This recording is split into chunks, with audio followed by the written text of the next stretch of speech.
பத்திரகிரி மகாராஜா தன் மனைவி மேலே உயிரையே வச்சிருந்தாரு. உலகத்தில் இருக்கிற எல்லா சந்தோஷத்தையும் அவங்களுக்கு கொடுக்கணும்னு நினச்சாரு. ஆனால் அந்த ராணியோ வேற ஒருத்தரை ரகசியமாக காதலிச்சிட்டு இருந்தாங்க. ராஜாவுக்கு இது தெரியாது. ராஜா ராணியை ஒரு தேவதையாக கொண்டாடினார்.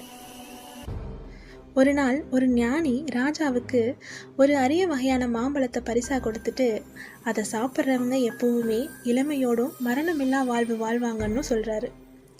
ராஜா அதை தான் சாப்பிடாம தான் உயிருக்கு உயிராக நேசித்த ராணிக்கு கொடுக்குறாரு.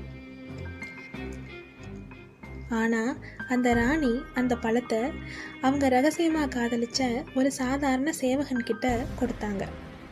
அந்த சேவகனும் தனக்கு பிடிச்ச ஒரு விலை மாதுக்கிட்ட அந்த பழத்தை கொடுத்தான். கடைசியாக அந்த பழம் சுற்றி சுற்றி அந்த விலை மாது மூலமாகவே மறுபடியும் ராஜாவுக்கே வந்து சேர்ந்துச்சு. பழத்தை பார்த்த ராஜா அதிர்ந்து போறாரு. விசாரிச்சப்போ எல்லா உண்மையும் வெளியே வருது. தான் உயிரா நினைச்ச மனைவி தனக்கு துரோகம் செஞ்சதை அவரால் தாங்கிக்கவே முடியல.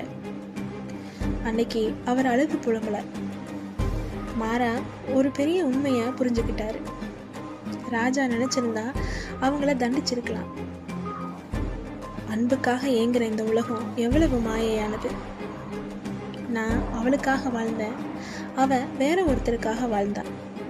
யாரும் யாருக்காகவும் இல்லைன்னு சொல்லிட்டு அந்த நிமிஷமே தன்னோட கிரீடத்தை கலட்டி வச்சாரு. பட்டு துணியில தூக்கி போட்டுட்டு ஒரு சாதாரண கோவணத்தை கட்டிக்கிட்டு அரண்மனையை விட்டு வெளியேறினார். ராஜாவா இருந்த பத்திரகிரியார் அந்த நிராகரிப்புக்கு அப்புறம்தான் ஒரு ஞானியா உலகத்துக்கே தெரிஞ்சாரு.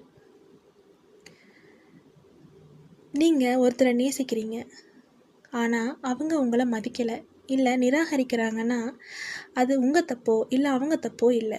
நீங்கள் தவறான இடத்துல அன்பை தேடுறீங்கன்னு அர்த்தம். உங்களை நிராகரித்த அந்த ஒரு நபர் இல்லைன்னா உங்கள் வாழ்க்கையே முடிஞ்சு போச்சுன்னு நினைக்காதீங்க. உங்கள் வாழ்க்கையிலையும் ஒரு நிராகரிப்பு நடக்குதுன்னா கடவுள் உங்களை ஏதோ ஒரு பெரிய இடத்துக்கு கூட்டிகிட்டு போக போகிறாருன்னு நம்புங்க.